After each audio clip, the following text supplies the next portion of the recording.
Hey everybody, welcome to another episode of Book of the Month. It has been a very long time since we've done these. I'm Matt and I'm here along with... Oh God, sorry. Still, hibernation sickness from being frozen in carbonite in somebody's back closet in their speeder transport, lost in hyperspace for months on end. Matt finally rescued me. This is Tristan, by the way. I was sitting back like, when the second you went, ugh, I was like, God damn it, he's gonna fucking talk about carbonite. And then you just kept going and I'm like, Jesus Christ, he's still talking about carbonite. And then I'm hearing... It's part of the sickness. Who am I hearing in the background right now purring? Patches.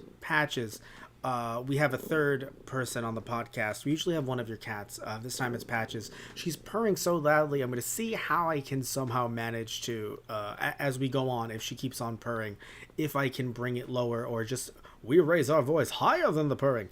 But she's adorable. I love her. I remember her. She thought I was you when I slept over, and she was just on my chest thinking that I was you. And then I woke up, and she was like, "You're not him," and then darted. Lies. Exactly. Even though I never said to her, "I'm right. Tristan." Nope. I don't know if she'd understand because she's a little dumb. But but she's adorable, so we forgive her. You know, I love her. But didn't she try to eat one of your plants while we were staring at her? And she's just like, "This is food now." Yes. I love her so much. She constantly tries to eat my headphones too. So. Yes. Point is that, again, it has been a very long time since we've done Book of the Month. So why are we coming back to this? Because it's just that damn good. Specifically Star Wars Lost Stars. We're talking about Volume 2 today. We're hopefully going to be doing Volume 3 sooner rather than later. Maybe not before the new year, but definitely going to be trying to do it soon, because after reading this volume, I'm not that I wasn't hooked with the first one, but just so much came up in our lives. So much has happened. Of course, the pandemic as well. Sorry to bring it up, but it just definitely derailed a bunch of stuff that we were going to do, this included. And so finally sitting here, being able to buy the book and read the book. The point is that when it comes to this book in particular, I mean this series, these 3 volumes, I don't know about the third one yet, maybe they don't stick the landing, but with this one in particular, it's one of those things where I sit back and I go, oh, okay, this is what I want from Star Wars now. I don't hate the Skywalkers, you put on 4, 5, and 6, I'm going to sit down and watch them, right? But at the same time, though, I just feel like, at least obviously in comic book form, you can go anywhere and do anything, but I've seen them so much in live action and their story, I feel that, like, I love being able to, even though it's at a moment in time that we all know, see a different perspective, see real people on the ground having their struggles, seeing their lives. I prefer that much more, even though I like Jedi in general still, and Sith still. I just don't want to deal with any families and fates and stuff like that. Even though it's called Lost Star, you think, oh, they're fated. But they aren't really. Like, yes, obviously the theme is, they're star-crossed lovers in a way. But at the same time, though, there is no one has showed up and gone, by the way, the midichlorians. We just need to let you know about the midichlorians for a second, Thane. Oh my God. No, they're, as of right now, they are 2 regular people. Right, yeah. And I'm loving this. I'm loving seeing their perspective on these world-changing events from what we know of the world, right. Of that brief window in time of the Star Wars universe in live-action form. And seeing that from a different perspective. And while doing all of this, in no way are they making excuses for the Empire. They are not two-sidesing this. Yeah. They are showing 2 sides. They're showing 2 sides, but they're not two-sidesing it, being like, well, the Empire has some good points too. No, even when someone says that, you have this feeling of, oh no, they're drinking the Kool-Aid. Yeah. And I'm loving it.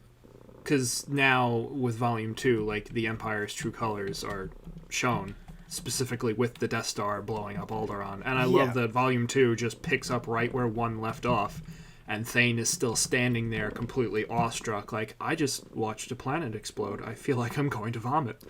Yes, and it's beautiful because they're not trying to do a thing where they're like, oh, and, Sienna is just a complete piece of shit. No, you're seeing how compromised she, how now with her mom especially, and later on in the volume, really tearing at her where it's like, great, if I turn against the Empire, my dad's next. Right. And she's next too, and even she realizes that. There's a point she gets a promotion, like after she's in a Lambda shuttle sent to go pick up Vader after the Death Star explodes, where also that panel is fucking beautiful. Just Vader illustrated in a manga, just the way that the author went about illustrating Vader just to give him a menacing presence, and just for like a panel or two, was beautiful. Vader is fucking terrifying, and I love how they captured that for this series. Also, I want to just clarify. So we started this this specific talking about Volume 1, Book of the Month, number 6, 3 years ago, specifically September 30th, 2019. Right. And then a few months later, the pandemic. And what's interesting as well is, I'm not saying this against you, mostly me. The camera angles were not good. Oh, well. I was significantly skinnier, but the camera angles were not good. You were wearing a Rise Against shirt because, of course, you fucking were. Of course, I fucking was. And I probably had more hair then too. And I'm not going to get into that. But what I'm going to get into is, as you can probably tell, this is not a video podcast. Not because Tristan has less hair, but because of the fact that because I have less hair. No. It's because you recently moved. Yes. And it had nothing to do with the carbonite stuff, but you recently moved, and so just trying to get a good setup was just a pain. Yeah. And so we're going to be doing Book of the Months as we continue these, mostly audio for the time being. But also just a pain for me to try to set anything up too with cameras and whatnot. So point is that when it comes to, it's been a long time. I don't even know, by the way, because it was 2019. I don't know if the third volume was out, I think, or the second volume might have been out. So I think the second one may have been out or was coming out like January that year. Yeah, something to that effect. Yeah, exactly. But yeah, the third one hadn't dropped yet. Yeah, so that's how long ago that was. But either way, though, so please continue on with, just with your analysis. Yeah. So Sienna's point, Sienna coming from a world that was very poverty-stricken, the idea was, the Empire was bringing prosperity to their worlds. Like, she climbed the ranks of the military. She had she becomes a captain by the time of these events. Or lieutenant. I think she's lieutenant, and then she's promoted to captain. Yes. Anyway, yes. She gets promotions, but even in that promotion, she's like, Vader. I saw Vader in a moment of weakness. That was so funny, though. This promotion to his Star Destroyer, because she's on the Devastator, the Super Star Destroyer. She's like, it's not a promotion for my sake. It's a threat telling me, you're on the same ship as me. I can kill you anytime I want if you say anything about what you saw. And she knows that deep down, and that's how the Empire operates, like deep down underneath the surface. Like all the shiny armor and promotions and medals, like all you want, but it's literally like your life is on the line no matter where you are, no matter who you are. Yes, and so it's not for a greater purpose, it's just for the sake of you're under the Empire's boot no matter where you go. Yes, and what I find interesting, at least about Vader, is when she said, I saw Vader in a moment of weakness, the way he was drawn, it did not look that way. No. So he looks utterly terrifying. And even her and the other pilot, like as soon as he walks out of the room, he's like, I will be the pilot now, you wait in the hold until we get back. They literally fall to their knees, sweating and panting, just being in the presence of Vader. Well, because, that ominous aura that he has. Yeah. And interestingly enough, they draw her, Sienna, with that same aura when she falls to anger. Oh, God, yeah. At multiple points in this volume, too. Yeah, but they went, real hard completely when she found out that Thane is with the Rebellion. Right. And what I find fascinating again is showing Thane not wanting to be with the Rebellion, but then kind of saying, I love this book because it's very much not a centrist fairy tale. It is, hey, make a choice, all right? If you stay in the middle, people die. Yes, sadly, there are consequences for our actions, and people will die because we are in a war.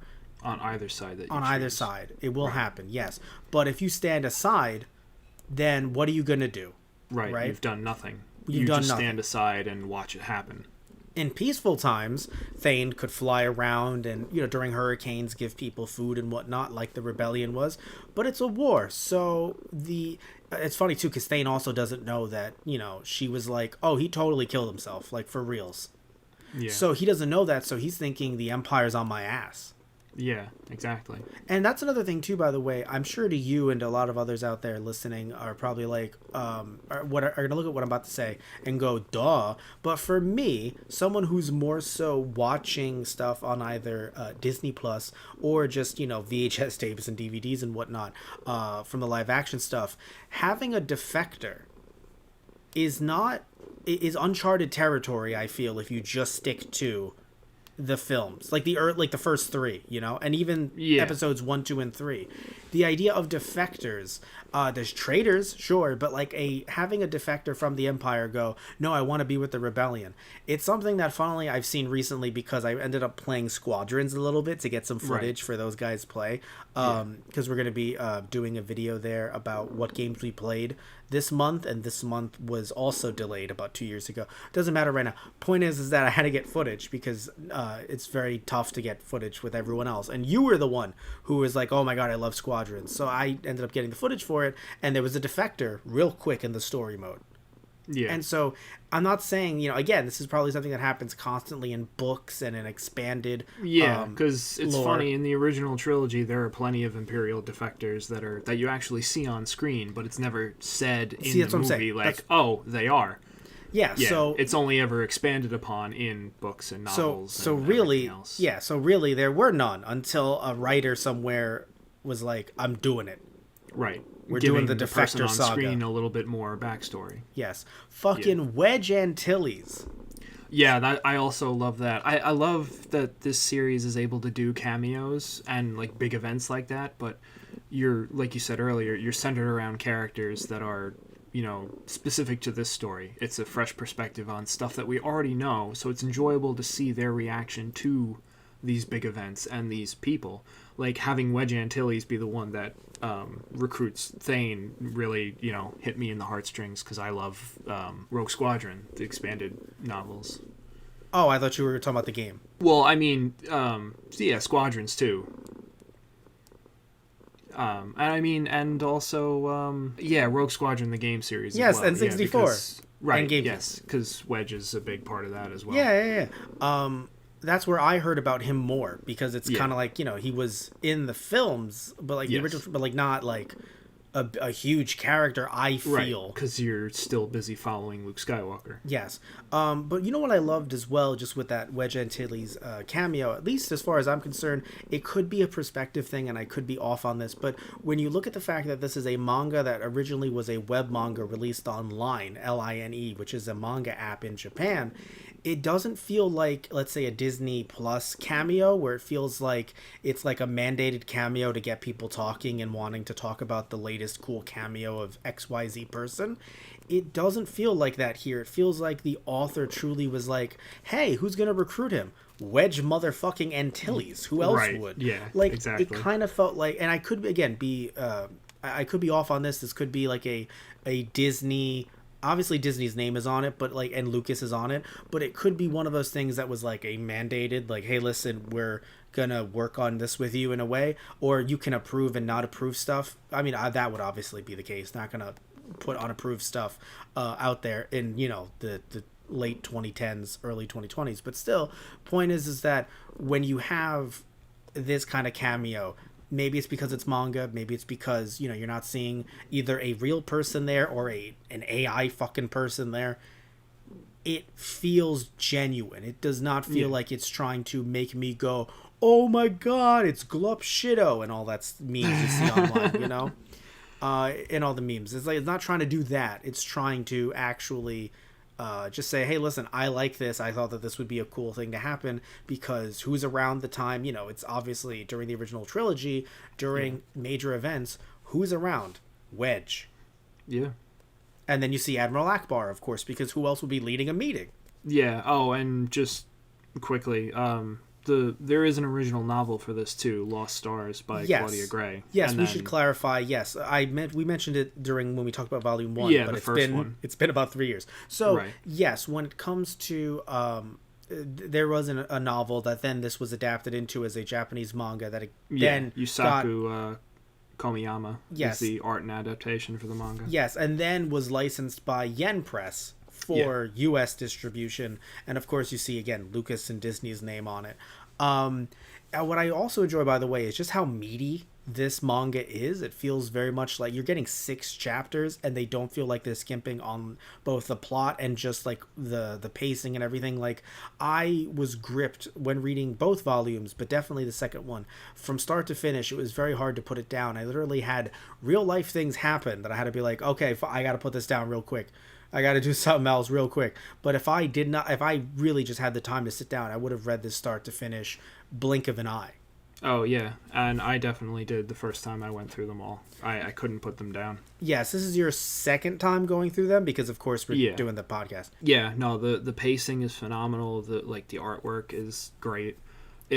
Especially the facial expressions. My God, the facial expressions are just perfectly capture the emotion in these moments, and it's really honestly probably the best part of this, like having it being a visual element to it. You get to see these characters' faces. Yeah, because like it's funny you say that when we couldn't see Vader's face, but again, the mask and the aura felt like I was literally. I felt like I was watching, even though there's a man behind that, and we know about the man behind it, little orphan Annie. Doesn't change the fact that you still look at him and it feels like it's a kaiju fight about to happen. Like, he has that aura. Like, if you just saw him in that shot and then in the other shot the artist's interpretation of Godzilla, you'd be like, okay, cool, I don't know who's gonna win. Menacing. Yes, that's what it felt like. It was very menacing. And when you look at other characters as well, again, their pain, their anguish, their love, it all pushed through, and you can feel all of it just coming off the page. And something else I want to talk about as well with the story is that, and tell me, I know you're a bit deeper into the Star Wars, so maybe it's hard for you to detach it, but for me, as someone who as a kid, some of you might not know, watched the movies over and over and over, but again, didn't really get into the expanded stuff, just played a few games here and there. I feel like, even though this is the second volume, so don't start here, but generally this story so far is one that if you vaguely know and maybe saw episode 4, 5, and 6 a little bit, you could actually follow along with this and not feel like you're bogged down by like lore or canon. Yes, they're, obviously, it's like, yeah, I'm on the Death Star, but it's one of those things where even if you don't know what the Death Star is, you're like, that don't sound good. June looks very happy, but that don't sound good. It sounds like something may happen here that it's going to be real bad. And then, of course, she dies on the Death Star, which I think is a fantastic ripple there because, yes, even though they were horrible people that were serving a straight up Nazi regime, guess what? There were people on that Death Star. I'm not saying we mourn them, mind you, but there are going to be people that do. And seeing these characters mourn them, but not so much say like, oh, well, like, I guess if we could go back in time, we would totally stop that from happening. No, they just pluck out Jude and be like, goodbye, everyone. Yeah. Like, there's no talk of like, well, I mean, again, there is from Sienna, who again is half drinking the Kool-Aid, half realizing she's bound by chains or by fate to all this. But at the same time, though, when it comes to Thane, and again, even a little bit Sienna, it's kind of like, look, this is awful shit. Right. You can't keep looking away from it, Yes. No matter how caught up in it you think you are, like, you have to make the choice to leave, to get out. Right, but also it kind of has this vibe of this is the world we live in, and it's a fascinating look, kind of like a mirror to us.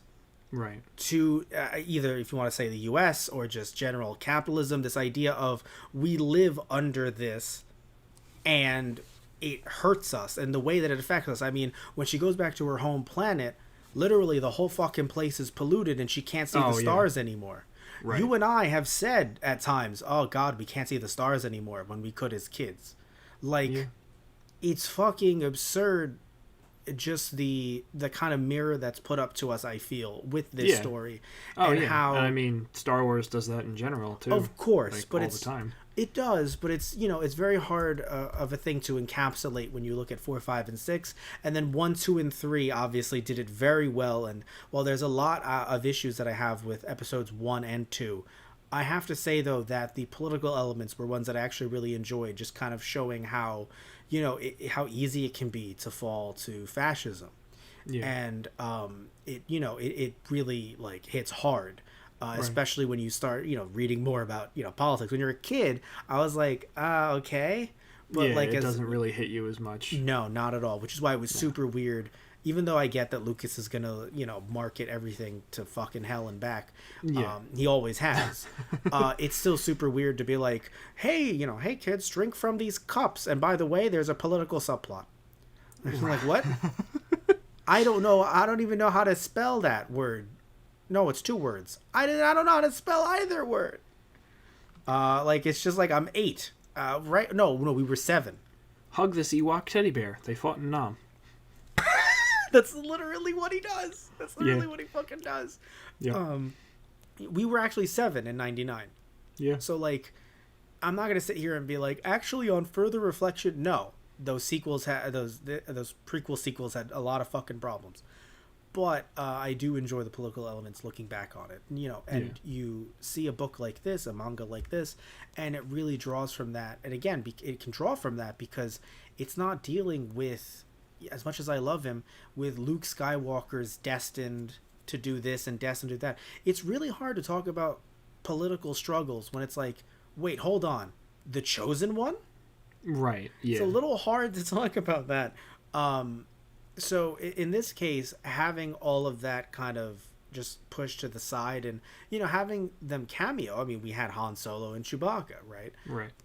But it was done, and we had Leia, but done in a way that was like, of course they We exist. even had a cameo of the cast of Rogue One, like in mentioning, like you don't Right. see them in the panels, but like the whole idea of like, hey, the Death Star plans have been stolen, and you see a flash of them, and I was like, oh yes, Right. we got Rogue One too in there. I can't believe it. That is true. I mean, hey, that's, when the manga was made, at least, Rogue One was Yeah. out. I don't think Yeah. the original book, Rogue One, was out when the book came out, the original one. Yeah. But no, it makes a lot of sense. Again, it's little stuff that, if you at least know, okay, in episodes 4, 5, and 6, the plans were stolen. But even if you don't, you're like, well, the plans were stolen. Right. They're telling me right now the plans for the Death Star were stolen. That's how. And by the way, I love how they really dive into the fact and mention, hey, listen, this was actually a really hard shot to hit. That's actually how cool Luke Skywalker is. Yeah. Like, yeah, I mean, yeah, like no, you don't understand, because the thing is, in meme culture, right? It's Yeah. been memed so much that it's just like, oh my god, you really let yourself have that, that little, not that little, that big flaw, and it's like, it wasn't a big flaw. no. The thing is fucking huge. Like, Right. it's hard to see to scale. I mean, obviously it seems huge when you're watching it in the film, but even then, it kind of feels like, you're flying away from it when it explodes. It seems so small. No, this is the size of a planet.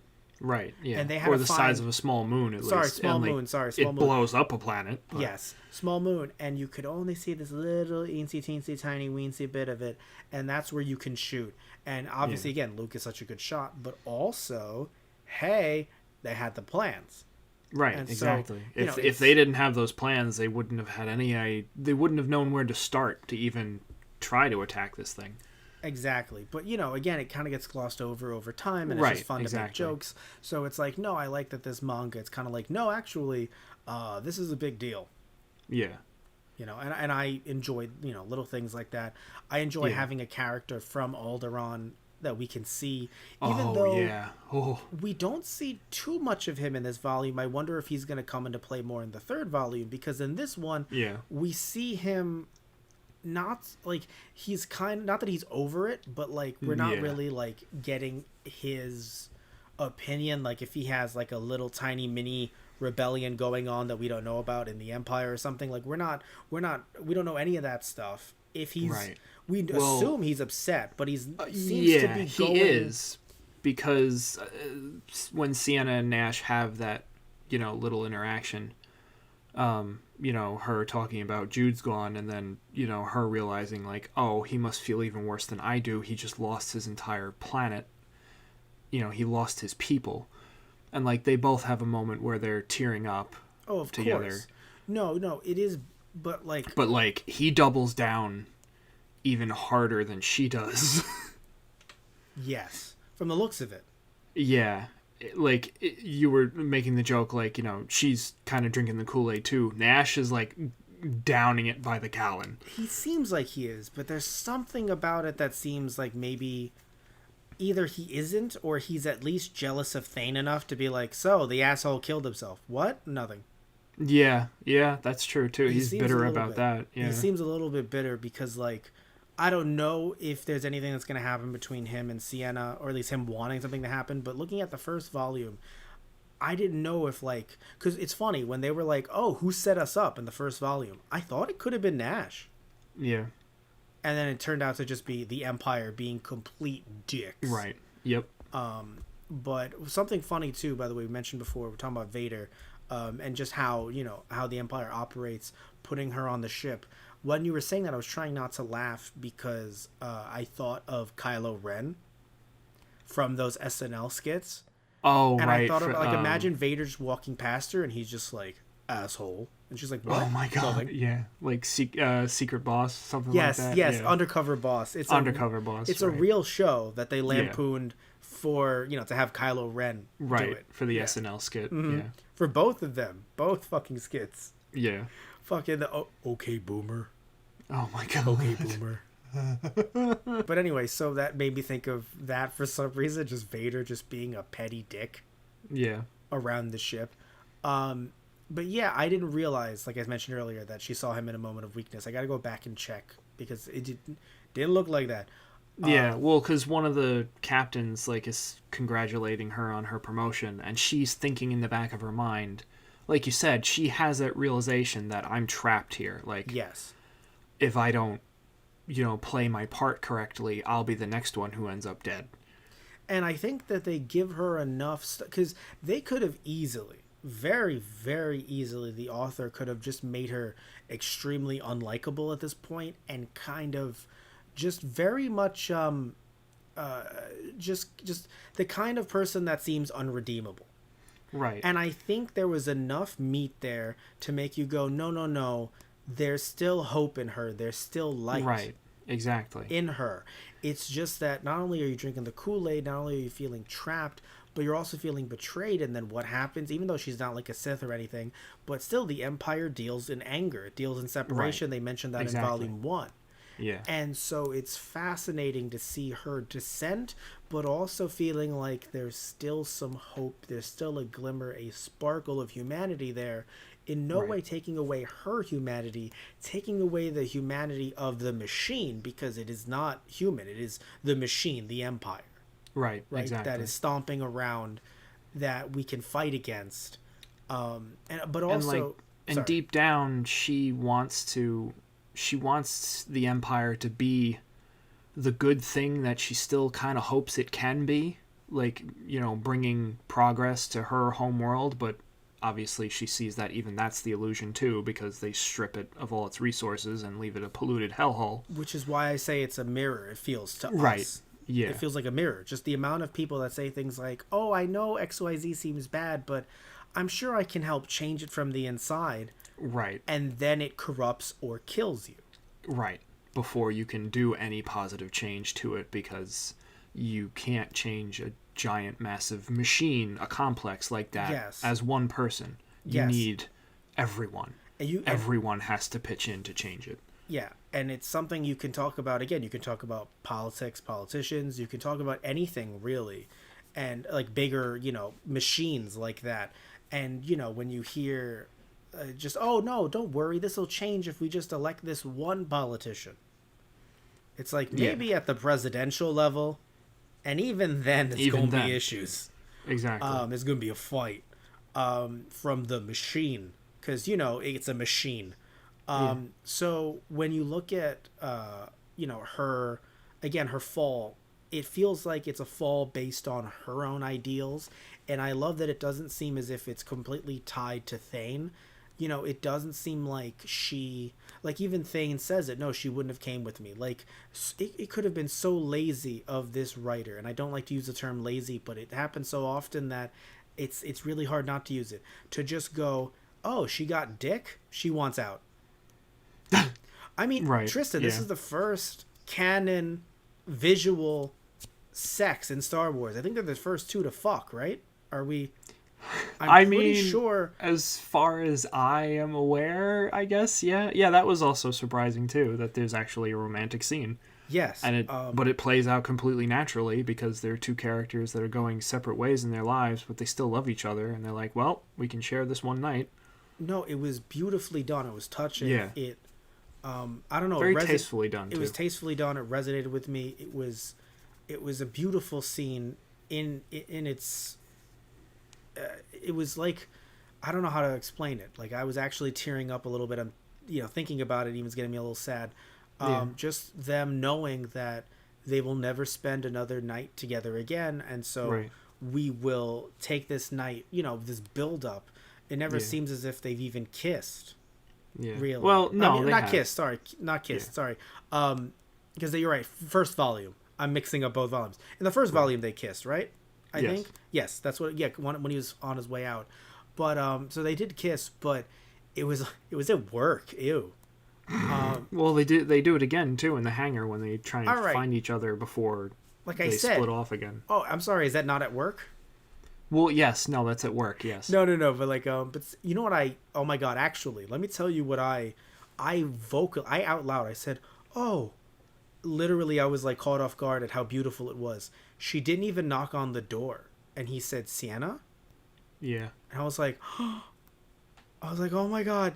And it's funny because it's like, oh, Matt, you're a hopeless romantic. No, I fucking don't like any of those movies. I don't really watch romantic films, romantic comedies, especially have been dated because of the comedy aspect. Right. Yeah. Very much so. The ones that we grew up on. I'm not saying none of them Oh, are good, God. but they're dated to hell and back. Yeah. Yeah. So I'm not really a guy, especially because even when you look at, how movies, like even if you try to make this into, let's say, like a film, right? It would be condensed to an hour and 20. Even with actors that have chemistry, it's hard for that to spark for me personally in an Yeah. hour and 20. But for some reason, just again, the way the author, the way this was drawn, is just it really made me feel for these characters, made me feel like they are truly in love. And just that, she's on the hunt for him, but you're kind of sitting there like she's not gonna like murder him, right? Right? Like she's trying to find him, but it's not like Yeah. she was given like secret, plan, secret mission to be like, Right. by the way, ice him. You Yeah. know? Like Yeah. no. I mean, at first, when she goes to find him after he deserts, and they both come to the consensus of, well, I'm not leaving the Empire, and he's like, well, I can't go back after what I've seen. Because after that last mission that he was on, just seeing the people on that planet basically being enslaved and tortured to death, he's like, Her defending the Empire, by the way, that could have completely shut me off to her completely. But again, little bits of humanity throughout that kind of brought me back, because I was about to be Right. like, I might write you off right now. And yeah, well, because that's when when Thane snaps back and says, Yeah. "You weren't there. You didn't see what Oh, I and saw." by the way- and she stops. Yeah, she and- doesn't double down. She Yes. stops and listens to what he's saying for Yeah. that moment, and realizes, "Oh fuck, And- he wouldn't just make up bullshit like that. Like he's telling me the truth." And what he saw fucking broke me. Not that I was crying or anything, but I was Yeah. like, it hurt.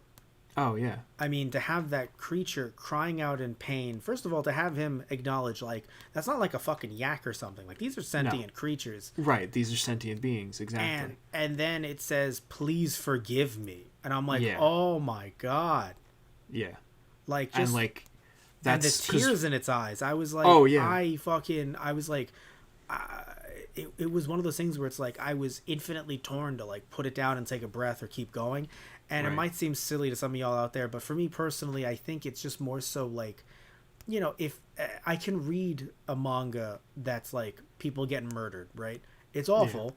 There's blood, and I've seen some, like, I remember reading a manga once that was like, I don't know, I don't want to spoil it. Basically, it was a guy talking to someone, doing like an interview, right? It was a horror manga anthology thing, I think, right? And he's doing an interview, and it's like talking about like how the murders. By the way, they do something similar in a really cool way in this manga. I'll get to why in a sec. And it's this woman interviewing this guy, right, about these murders that are happening in the area, and this murderer who hasn't been caught. By the time you get to the end, you realize because it's a manga, you don't hear the voices. He's dubbing her over. He's the killer. And she is actually cut in half on the seat. Holy shit. And I was like, oh my God, I can read that, be scarred, and move on. This, I think, seeing suffering as it's happening and not it happened after the fact, seeing it as it happened, it was like, I don't know why. And also because, like, I don't know if this happens to any of you out there who are listening in, but my brain, I put a switch on, right? I'm reading Star Wars. Here is what I expect from Star Wars, right? And so to see something out of that, it kind of made me go, oh my God. Whereas if I'm watching like Friday the 13th, I'm just like, you know, and I'm just like, oh, they shouldn't have had sex. And then they get murdered. And I'm like, you know what they should try to not do? Have sex near bodies of water. Does not work out well. Yeah. They have sex near a lake and there's a little pot going on. They get murdered. I'm just saying. Definitely going to be murdered. I'm just saying they should try not to. Like, I can make jokes about that because I know what I'm getting when I'm going into it. And I knew it was a horror manga in that case, so I was going into it. Now, why did I knew what it was when going into it. Now, why did I say that it was in any way related to Star Wars at all? In any way. Because of the way this was done as a manga, right? At the end, when you hear someone talking to Thane, I don't know who this person is. You don't know who this person is. No, none of us do. Until he then says... It's not, you know, something about it not being a big enough universe, Sienna. And also it's like, oh, wait a minute, hold on, oh, fuck. Oh, right, yeah, the ending of this volume. Yes, that's her. But we don't know that because that's the beauty of manga, by the way, that's so hard to replicate in anime form, is not having that voice. Right. And so you're like, oh, what bubble is this? Who's talking? And then it's her. And it's like, oh, fuck, we're not... Because I thought, you know, obviously they're alluding to the fact that eventually it's going to lead to them going one-on-one. It's been foreshadowed, right? Yeah. But I didn't think it would be leading into the third volume. I thought, you know, we would... I didn't know how it would end this volume, but I thought it would happen, like, maybe towards the end or the middle of the third. No, we're going to be starting off with a fucking bang next volume. Oh, definitely. Yeah. Yeah, and like it turns into that because like after that first parting that they have, you know, Thane is like, no, I'm not going to join the rebellion. I know they blew up the Death Star. I know they killed Jude. She was my friend too. Like I can't be a part of that. And she's like, fine, as long as you don't do that, I can forgive you. And then they split up again. And then Thane ends up meeting Wedge, you know, delivering those supplies to those refugees. And realizing that he can't just stay out of the fight because A, that's not who he is as a person. He's just a person of action. He needs to help. He can't force himself to stay away for long. And that, you know, he realizes that there is a right choice to be made here. You know, even if there is going to be a conflict, ultimately the conflict has to play itself out for the Empire to be thrown off and to end the suffering that he's seen. And I love that he says the line, look, I don't know what's gonna, like, what next regime is gonna come into power, because that's always a concern that people think about, you know, like what will come next, who will then be the God Emperor. Obviously there shouldn't be one, but who will, you know, is it gonna be a military coup? Because that's bad. You don't want fucking I forgot his name from episode 4. Who was in the first volume? Tarkin, thank you. Okay. You don't want Tarkin in charge. Yeah, no. You know, so who takes the quote unquote throne? Will it be Palpatine? I definitely don't fucking want that. Yeah. So that's the interesting thing, and you know he brings it up, but it still is him saying, I have to make this decision. And also I loved his little, even though they were a quick little cameo, or not cameo, but a quick little scene, not too much of them, the crew that he had for that brief bit of time.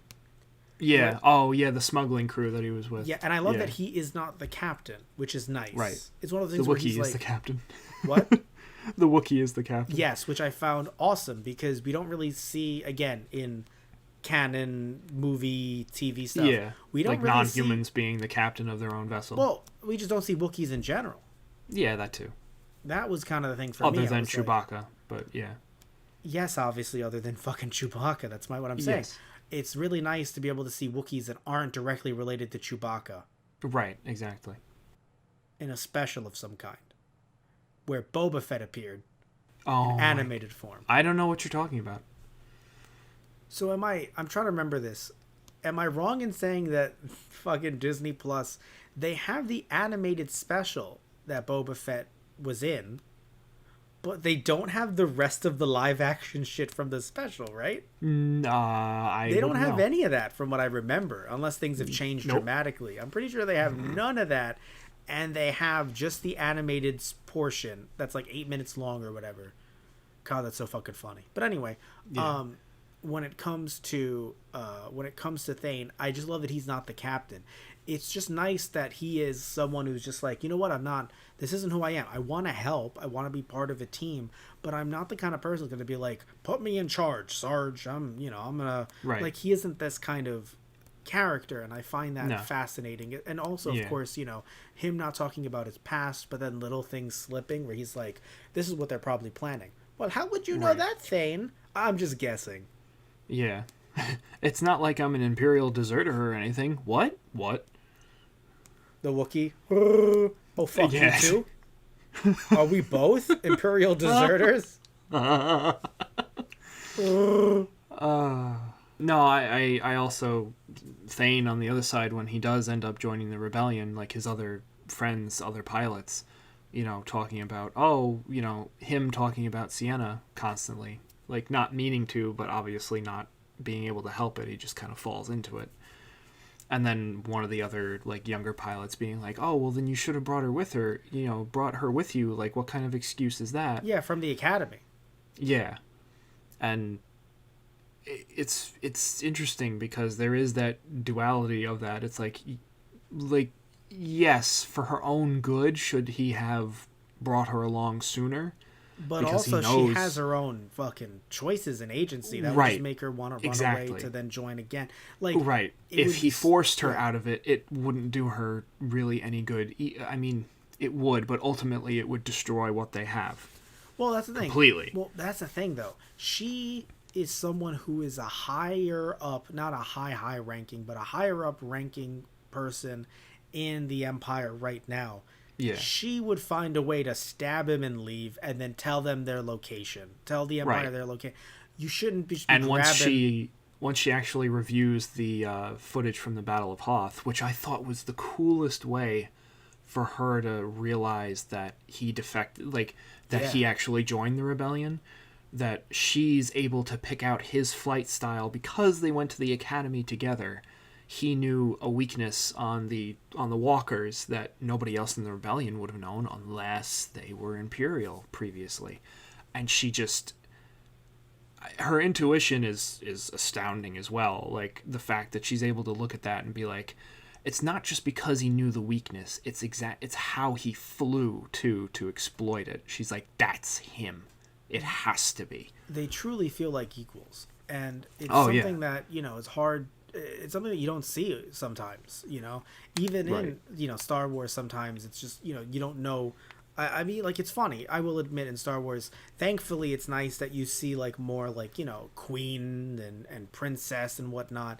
But even though there's spunk shown from some of the actresses, especially of course fucking Carrie Fisher, right? Oh, hell yeah. Yeah. I feel like it's also something that has been retroactively done as well through Legends stuff as well, showing that the princess is actually, like, obviously she's been through a lot in 4, 5, and 6, and she can Right. kick some butt. But I mean, in the Legends stuff, you see her doing the most, I'm assuming, like, badass shit. And even in yeah. the new Marvel comics as well. Oh, definitely. And, we there's don't... there's even a scene in one of the recent comics that reminds me, like you were talking about, more like mourning the loss of the people from the Death Star. It's like, because Leia goes, this captain who trained under Tarkin is trying to capture Leia, and they basically get into a one-on-one fight. Oh, that old chestnut. Yeah, and she's like, Leia ends up like winning, and she looks at her and says, this is what it comes down to. See, we're the same. Go ahead, kill me, finish me. You don't deserve to finish me with that blade. And she goes, no, I'm not going to kill you. I'm going to leave you to your own devices and let your own hatred consume you.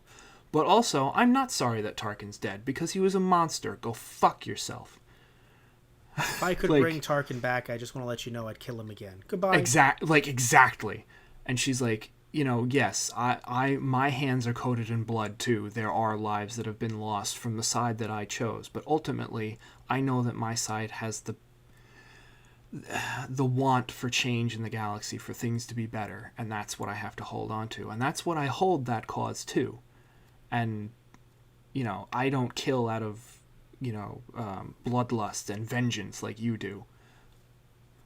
And she ends up leaving the cave, and then there's a giant monster that she killed, shot the younglings of. So the monster, you see the monster come out of the cave, and she's screaming for Leia, like, no, come back, kill me, and then she's just screaming, and they walk out of the cave. I don't know if I like the end of that, but I I definitely was like, holy shit. I liked 2/3 of that. I didn't like the end. I'm just keeping it real of that story, because let me tell you why. It feels like Batman being like, I won't kill you. I'll just put you near a pool of piranhas. Well, then I yeah, think that you're was killing him. No, I don't kill anyone. That was like in Mando season 2, Yeah, when I he fucking strings up the guy and hated leaves that. him in the alleyway with the... I fucking hate that shit. I love that from the Punisher. That's the whole point of him. Frank Castle is just like, I'm gonna kill everyone. And that's a really cheap synopsis of the events that happened. It would be better if you read the comic itself. Well, what's the comic? It actually is the mainline series, the Star Wars Marvel. Give me an issue. Give me a trade back volume.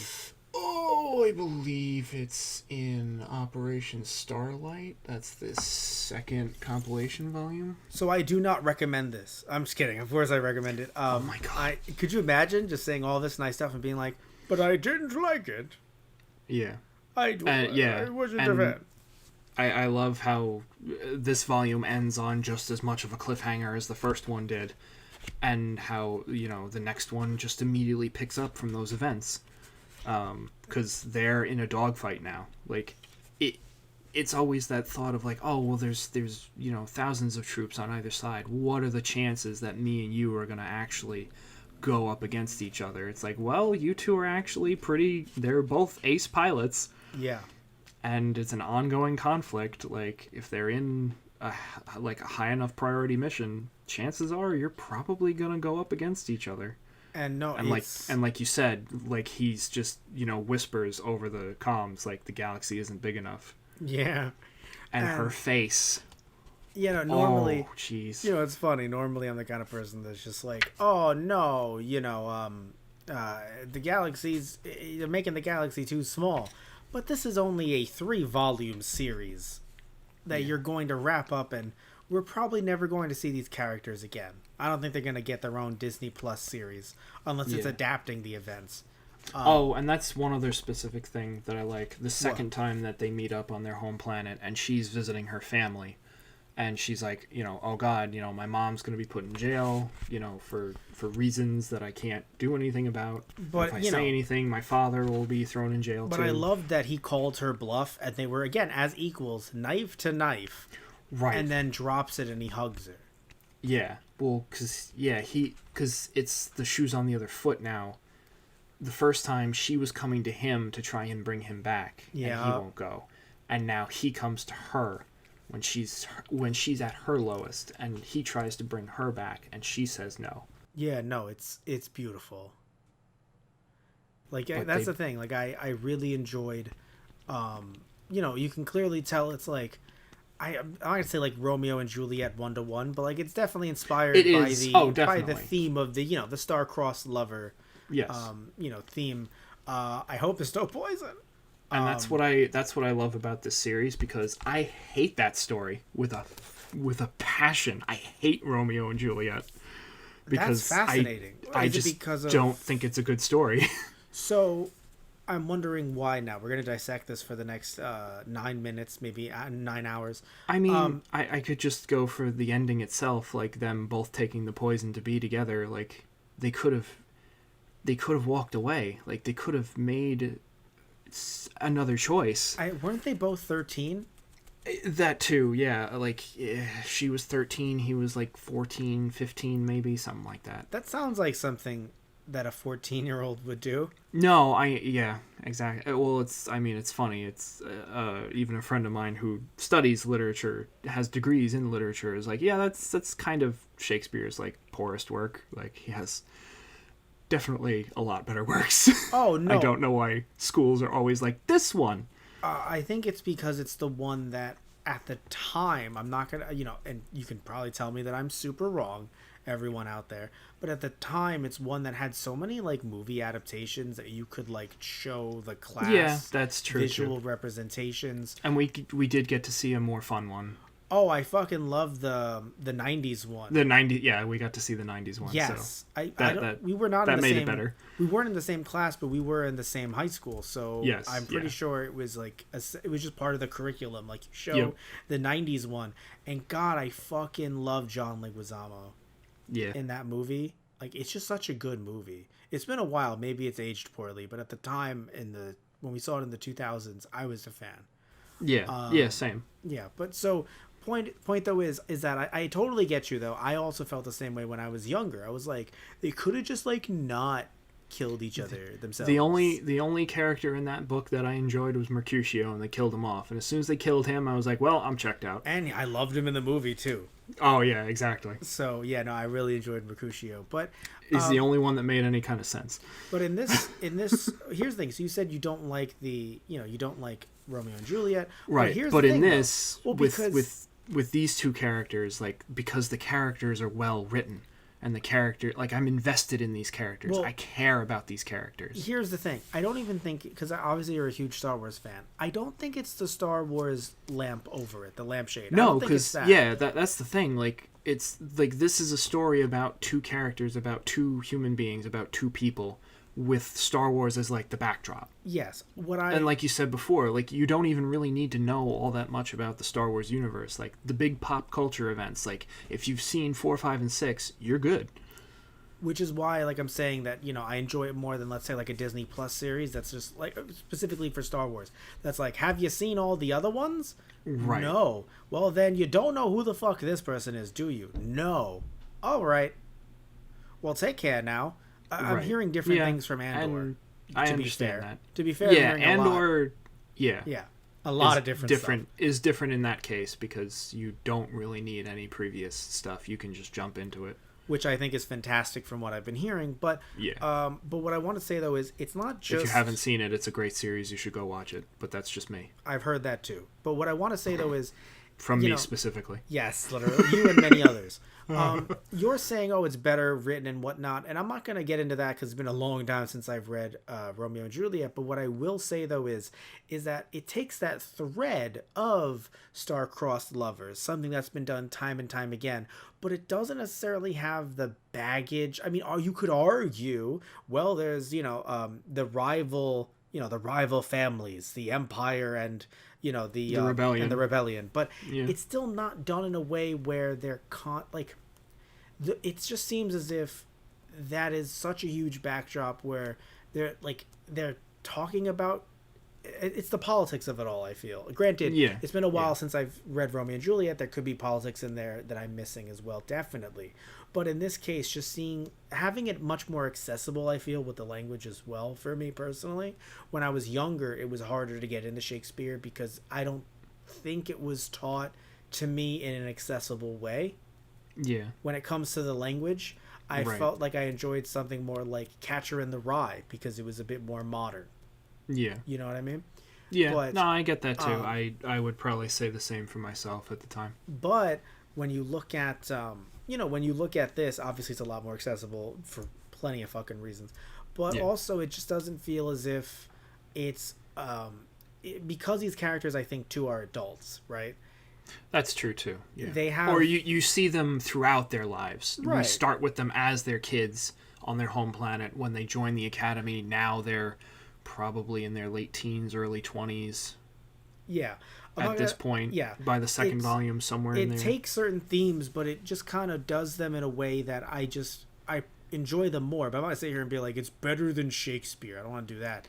But I just want to say okay. I guess I'm not necessarily saying that. No. but it definitely resonates with us more, and it's not just the whole Star Wars stuff. Right. It's just having these two very, in my opinion, likable characters, having one fall from grace, and having another one go against his original ideals in a way, not the Empire ideals. I want to stand in between and just kind of see how this, I'm going to help. It's not like I'm doing nothing, but you're in the middle of a war. Yeah. Are you going to be a casualty of war? Are you going to keep on watching these casualties of war come up each and every time? Or are you going to stand up and fight? Right. I do not remember that as a subplot in the original Romeo and Juliet.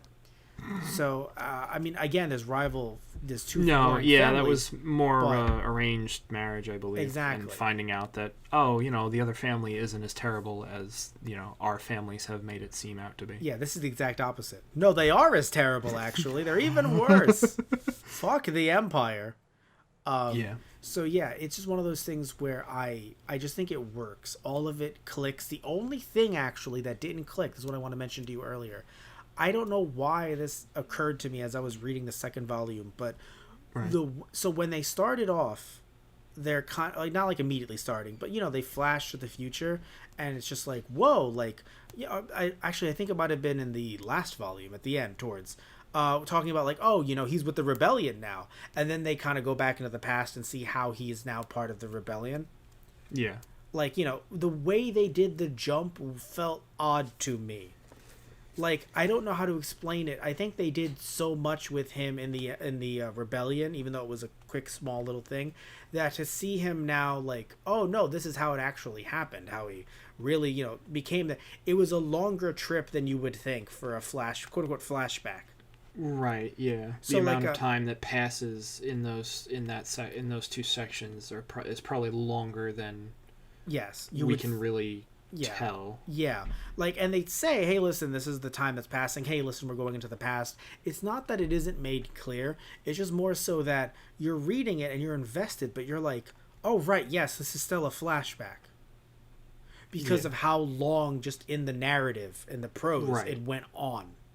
Yeah. So you're like, whoa, right, he's meeting Wedge now for the first time because he's not with the rebellion yet, even though they did some cool shit in the rebellion earlier on. It didn't happen yet. We did doing a little flashback here of him being like, or just generally the story being like, if you're wondering how the fuck this happened. Right. From him being like, yo, fucking Death Star, don't like this. And now he's with the rebellion. Don't worry, we'll show you how. And like, it just took so long. I was like, I had to kind of blank, be like, right, yes. This is still... because they both even look a little bit older in the panels later on. Like... Nash and Sienna when they're talking to each other on the bridge of the Star Destroyer, even Thane when he's talking to the other rebellion pilots. Yes. No, yeah, because that's the thing. It's clearly like, oh, we've gone to the future, but like in this brief little time when they weren't, like the brief time that they did that quick little snippet of rebellion, and now let's see how it happened, he didn't look as old as he eventually did, I feel. Yeah. In that snapshot, I think. So... it was just kind of like something I had to wrap my mind around as I was reading a little jarring. it. Yeah, I get that. But other than that, though, again, I feel like I'm not gonna sit here and be like this was perfect, but it's really hard for me to find flaws in this outside of the fact that just the way that it was adapted and brought to the U.S. They did, the way that they did the sound effects confused me a little bit because they did. At first, it was what I thought was the normal thing now, even though I'm not the biggest fan of it.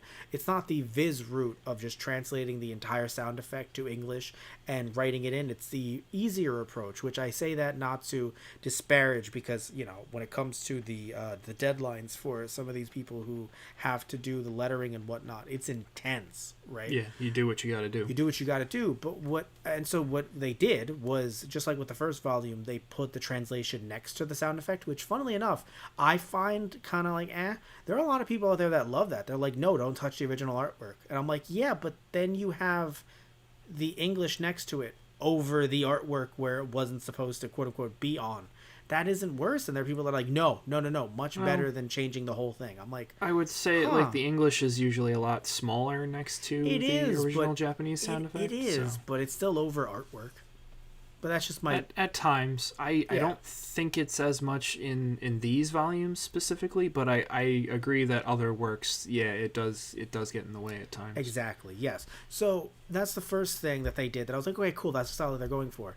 Then they did something a little bit different, and this is also, again, normal, even if they're doing the sound effect next to sound effect.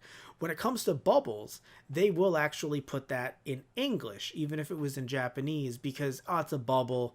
Normally, we'll translate the bubble. And I was like, all right, cool. But then a chunk, like maybe like I'm gonna go like 80 or 90% of the other bubbles that had sound effects didn't have English in there. And then I was like scratching my head. I was like, wait, was that English like in the original Japanese or something? Or did you only do that bubble and then for the rest of it you were like, there's no time? And you know, because Right. you're on a fucking deadline. So like that was a little confusing, a little bit with seemingly, because I don't have a Japanese copy in front of me, the inconsistency of some bubbles that had sound effects in them were in English, and then others had it right next to the bubble, and I was like, huh. And I don't mean small bubbles, I mean like big bubbles with bigger sound Yeah. effects. I was like, that's odd. Other than that, though, the actual like script itself, it didn't seem off to me. Like it didn't seem like this was like stilted or like directly translated. Like, yeah, sure, you don't read it out loud because that usually isn't how manga are set up to be done. Like that's mostly like an anime thing. You want to be able to like read those Right. lines out loud and not be like, what? But in this case, you're gonna have a lot of ellipses and whatnot. But it didn't feel like just not. I don't speak Japanese. I don't read Japanese, so I can't talk about it from that perspective. But just as someone who's like, I think I have a grasp on the English language. It didn't. Nothing. No lines were like, ooh, that. What the fuck is this? Like it felt Right. like you could. It was a breeze to read. Yeah. So generally, again, the art, the script, the general themes. I personally feel as if this is a must read if you're a Star Wars fan. Yeah. And if yeah, you're not, I would definitely toss it out there too, because Yeah. I mean it's only 3 volumes too. If you don't like it, you didn't waste a lot of time. yeah, and you can just pick up the first volume. And if you're like, I fucking hate this, cool, just give it to someone, resell it or something. Yeah. It's not this huge commitment. It's not like this huge jump into like modern comics where you're like, I don't know what's happening, or anything like that. It's just, hey, and I don't know about Star Wars ones, but just generally, it's not a jump into modern comics where you're like, I don't know what's happening at all. I don't know where to start. Right. Someone's like, I started reading X-Men again, and everyone that I loved was dead, and everyone I hated was alive. And then I read the next volume, and then it was reversed. Like, you just don't know what the fuck's going on. None of that here. It's its own Yeah. standalone, and I'm loving it so far. We don't know how volume 3 is going to go. But from these first 2 volumes, Well, I mean I do, but please, spoilers. please. we have to keep up the illusion. I had the illusion. But for volumes 1 The and 2, Jedi are taking over. I recommend them heavily. And even if you're not a Star Wars fan, or at least you're kind of like, yeah, I've seen them. I feel like this stands on its own. Yeah, I And mean you I can feel enjoy like it. if even if you just like manga in general, this would be kind of fun to pick up. Very much, yes. So definitely pick it up. We didn't give it all away in this hour review. There's still much more. There's more than meets the eye. And on that note, we're going to wrap things up. So thank you all so much for listening to this whenever it comes out. Tristan, this could come out on Christmas, in which case, Merry Christmas. Gasp. But if it doesn't, then it's a day of the week. Happy Empire Day! Oh, I for love fuck's our empire. Come on, guy, let's get out of here. Oh, fucking, yeah, goddamn, fucking hate that shit. So, I did not like any of that. But seriously though, if this Explosion goes off in the background. if this is coming out on Christmas, Merry Christmas. If this is coming out on Christmas Eve, hope you have a happy Christmas and a Merry Christmas Eve as well. If this doesn't come out on any of those days, something went wrong in the editing Forget process. all of that. Yeah. And forget all of that. Happy New Year. Hope you enjoy your day of the week. Yes, and Happy New Year. So thank you all. Love you all. Take care. Tune in next time when we do Volume 3 in a more timely fashion. We're going to get on that real quick, actually, all jokes aside. Because this is, like, now I'm seriously invested. I'm going to bug you way too much over this, Tristan. And yeah, hopefully you enjoy it as well. Links all down below, by the way, where you can find us, social media, all that stuff. Don't know how about that Twitter link, how long that one's going to last, but we're going to post that in the description box anyway. So thank you all so much. Love you all. Take care. Tune in next time for something completely different. All right, everybody. So, see ya. Hopefully the Empire doesn't pick up this transmission. All right, see you, everybody.